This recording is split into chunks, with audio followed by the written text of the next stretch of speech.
Well, I don't measure my optimism or pessimism in 1 year increments. I look at where we started 30 some years ago, and I say it only makes sense to have a generally optimistic viewpoint. If you see where we began and where we are now, which nobody had a clue about way back then, I think that the game goes to the optimists, and I think looking ahead, you have to be careful, you have to be judicious.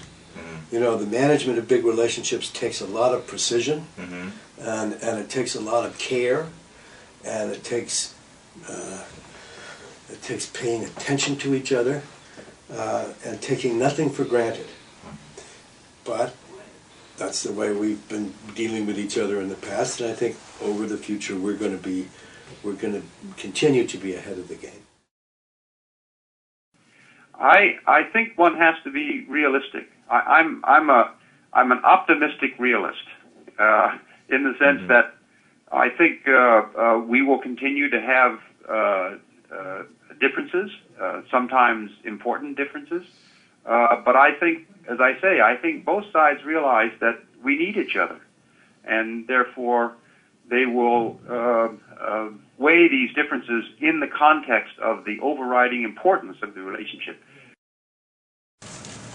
Well, I'm not pessimistic, but I do think we've outgrown the old framework where we can just sort of let it go along and have presidential summits every 6 months and fix it up. And then I think we're at the point as we were in 1972 when President Nixon and Henry Kissinger went to China.